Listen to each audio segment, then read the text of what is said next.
Jerome Lester Horwitz, conocido mundialmente como Curly Howard, era el alma de los Tres Chiflados, un artista que no solo interpretaba la comedia, sino que la encarnaba con cada movimiento surrealista de su cuerpo.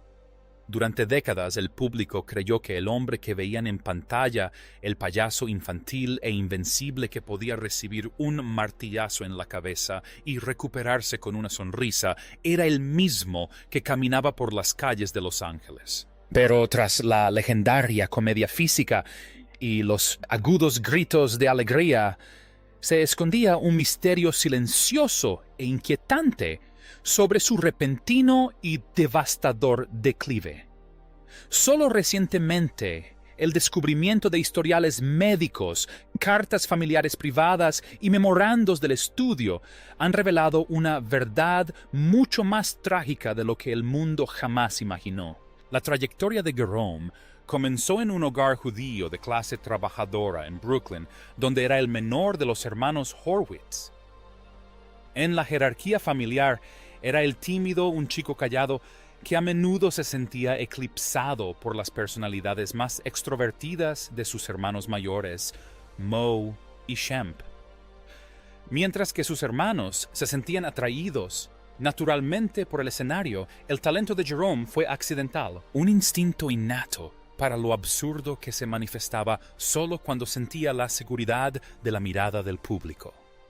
Era un atleta nato y un bailarín de salón, poseedor de una gracia que más tarde se traduciría en la comedia física fluida y rítmica que lo hizo famoso.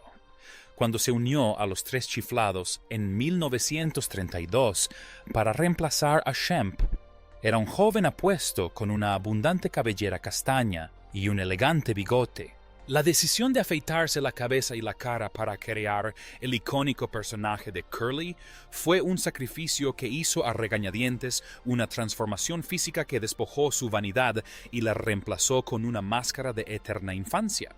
Esta máscara se convertiría en su mayor ventaja y su mayor carga, ya que el público se negaba a verlo como algo más que el adorable títere calvo. Entre 1934 y 1946, durante el apogeo del trío en Columbia. Pictures Curly fue el epicentro de una revolución cómica. Su actuación no era meramente física. Era una forma de genialidad improvisadora que los críticos modernos comparan con el jazz. Se entregaba por completo a su papel abordando las situaciones más absurdas con una lógica sorprendentemente sincera. Sin embargo, a medida que su fama alcanzaba su punto álgido, el hombre tras el ñuc ñuc comenzaba a desmoronarse. Jerome era un hombre profundamente inseguro que sentía que las mujeres solo lo querían por su fama y que era poco atractivo sin su cabello. Esta profunda sensación de insuficiencia alimentó una vida personal marcada por decisiones impulsivas y una búsqueda desesperada de validación. Su historial amoroso fue una sucesión de fracasos, comenzando con un matrimonio breve y misterioso que duró apenas 5 meses, incluso antes de alcanzar la fama nacional. Este fracaso inicial marcó un patrón de búsqueda de afecto en los lugares equivocados, un tema recurrente de vulnerabilidad emocional que lo dejó herido y desilusionado. Su segundo matrimonio con Elaine Ackerman en 1937 estaba destinado a ser su pilar. Tuvieron una hija, Marilyn, y por un breve tiempo pareció que Jerome podría encontrar la paz doméstica que tanto anhelaba. Pero las exigencias del estudio y el ritmo agotador de la vida en la carretera comenzaron a pasarle factura. Columbia Pictures era una fábrica, y los Tres Chiflados eran sus trabajadores más sobreexplotados. El matrimonio se rompió en 1940, un golpe que coincidió con un notable deterioro de la salud física de Jerome. Empezó a engordar rápidamente. Su presión arterial se disparó a niveles peligrosos y la energía frenética que mostraba ante la cámara comenzó a parecer una actuación de salud más que salud real. A diferencia del espíritu despreocupado que interpretaba en los cortometrajes el verdadero Jerome, estaba cada vez más atormentado por la fatiga y la amenaza latente de la hipertensión, condiciones exacerbadas por un estilo de vida de evasión nocturna. Durante los años de la guerra, los tres chiflados pasaban sus meses libres actuando para las tropas, una rutina que no les ofrecía descanso. Si bien Moe Howard era el líder disciplinado y protector del grupo, imponiendo reglas estrictas contra el consumo de alcohol durante el trabajo, no podía controlar a Jerome una vez que caía el telón. Para escapar de la aplastante soledad de la fama, Jerome se convirtió en un asiduo de los clubes nocturnos y bares de cada ciudad que visitaban. Buscaba consuelo en la comida en exceso y las bebidas alcohólicas de alta gama, gastando sus generosos ingresos tan pronto como los recibía. No tenía ni idea de cómo administrar su dinero, comprando impulsivamente joyas para desconocidos y propiedades que no necesitaba, y estuvo a punto de declararse en bancarrota en varias ocasiones. Finalmente, Moe tuvo que hacerse cargo de las finanzas de su hermano, administrando su presupuesto, incluso preparando sus declaraciones de impuestos, una profunda muestra de amor fraternal que evitó que Jerome cayera en la ruina financiera total.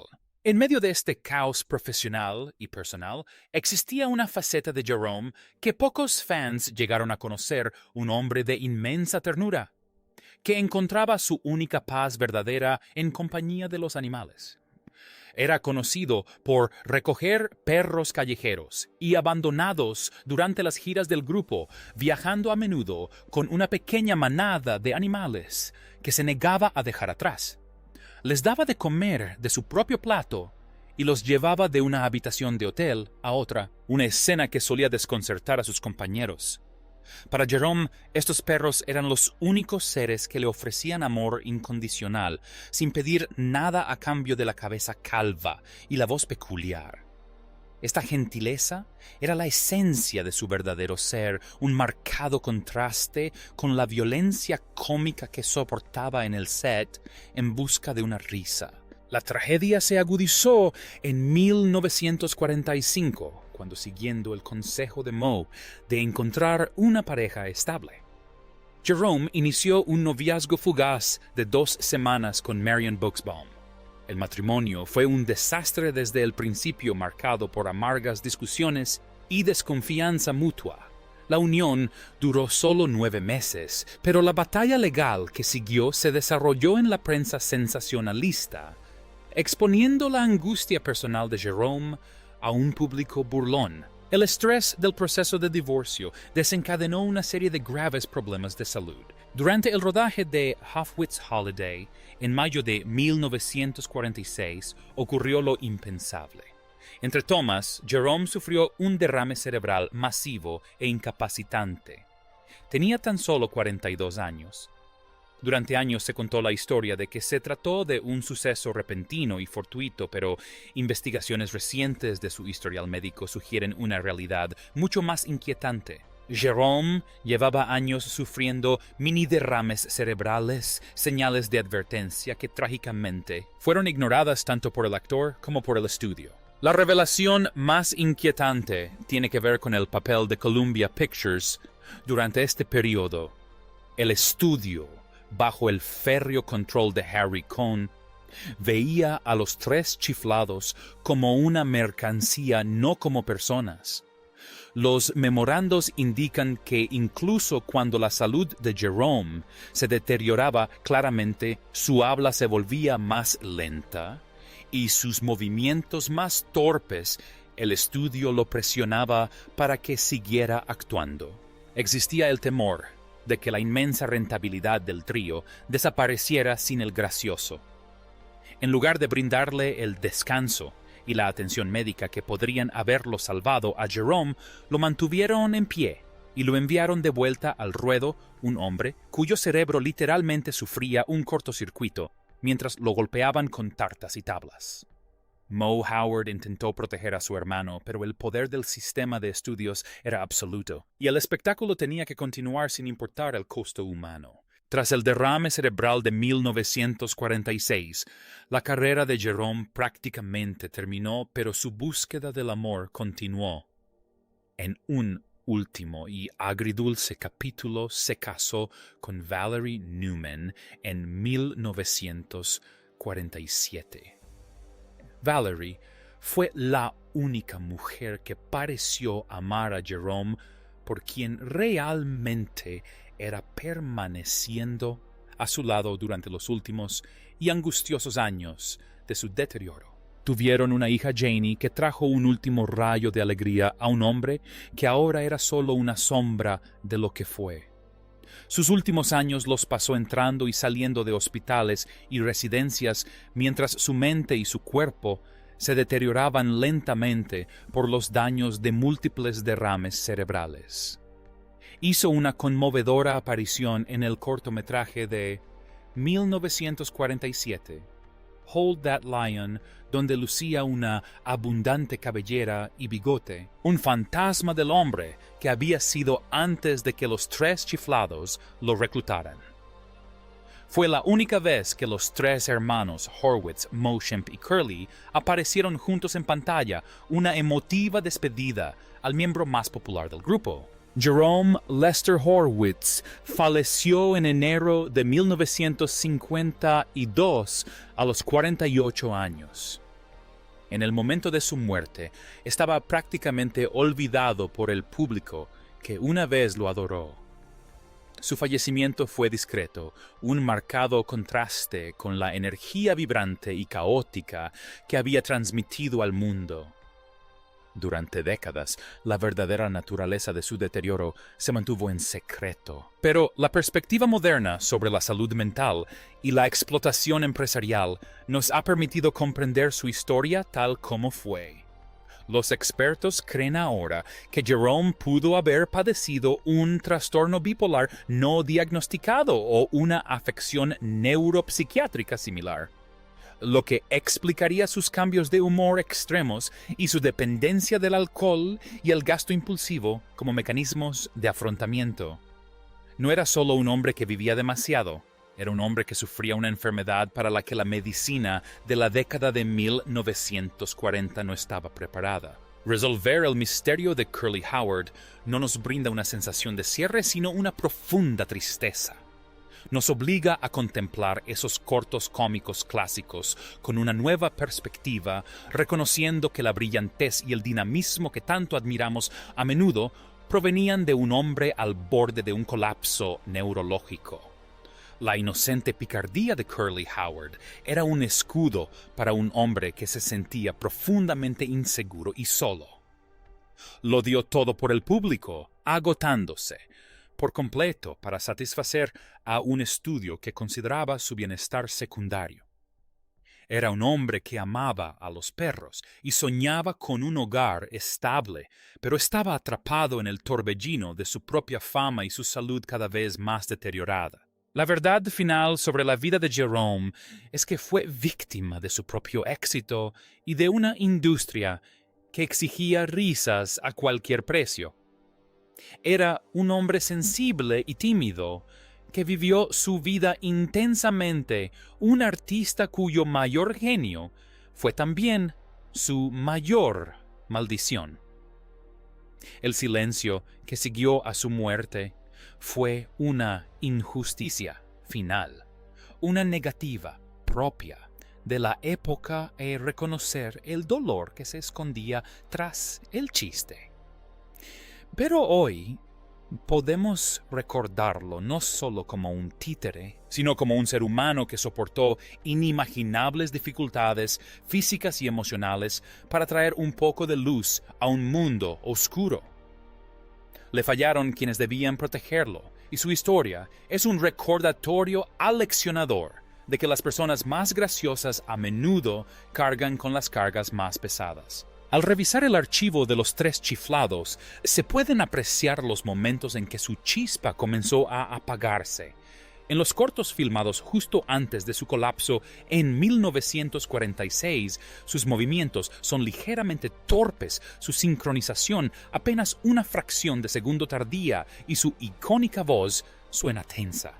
Eran los gritos de un cuerpo que se desmoronaba, pero las cámaras seguían grabando. El misterio de Curly nunca fue realmente un misterio para quienes lo observaban con atención. Fue una tragedia a cámara lenta que tardó 15 años en llegar a su fin. Era un hombre que anhelaba ser amado, pero solo recibió aplausos, y al final esos aplausos no fueron suficientes para salvarlo.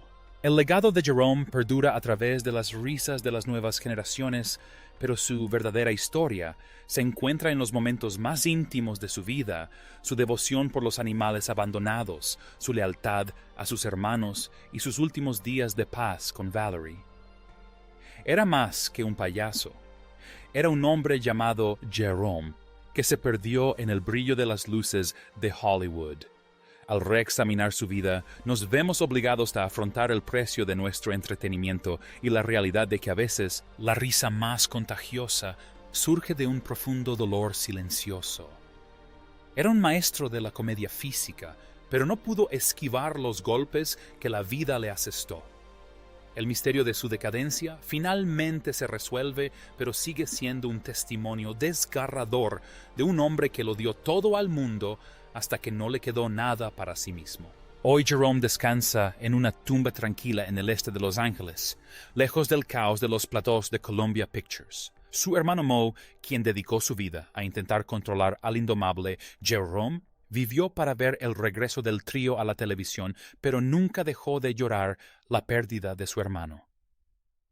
La correspondencia de la familia Horwitz revela una profunda tristeza que ninguna rutina cómica podría ocultar. Una historia compartida de hermanos unidos por lazos de sangre y por una industria que finalmente los destrozó.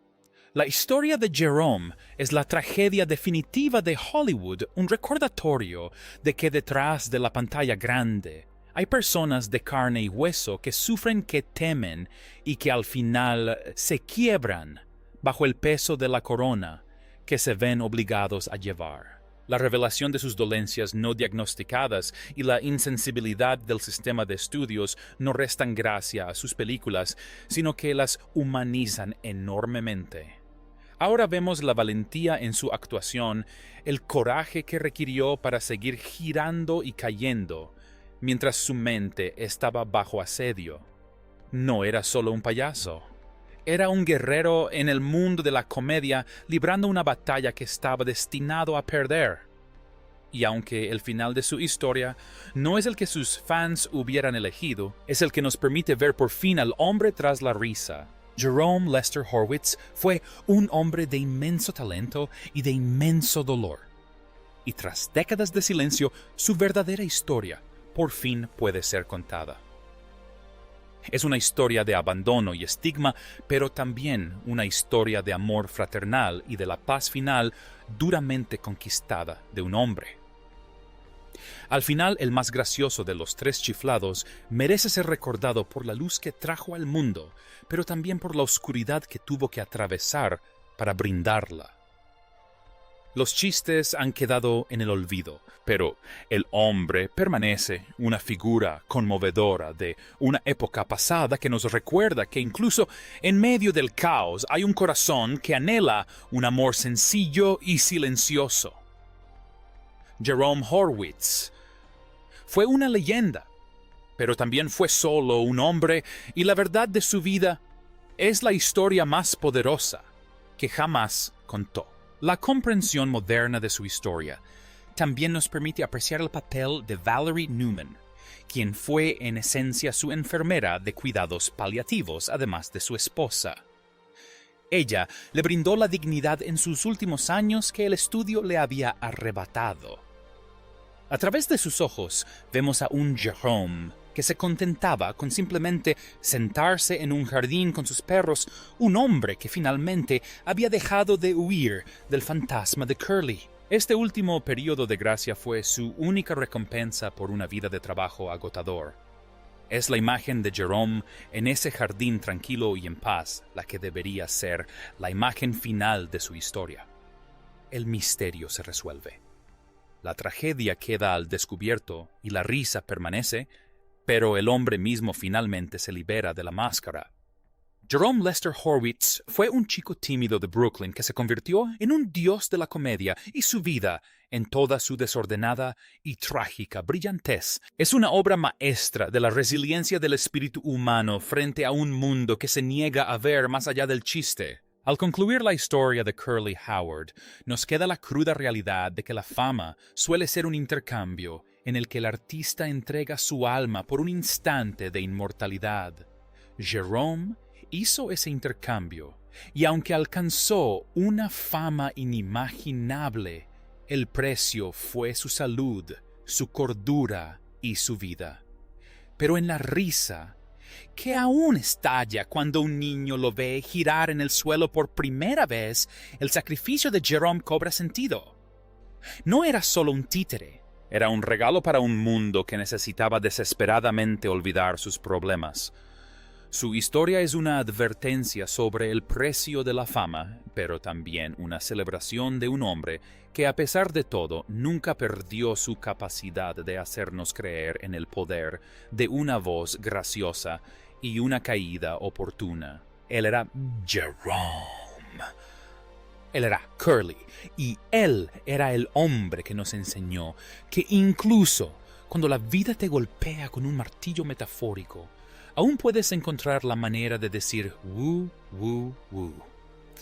El misterio se ha desvanecido, pero el hombre permanece un residente permanente en el panteón de aquellos que vivieron y murieron por el bien de una risa. El viaje de Jerome finalmente ha concluido, y la verdad de su vida es tan perdurable y poderosa como la comedia que dejó tras de sí.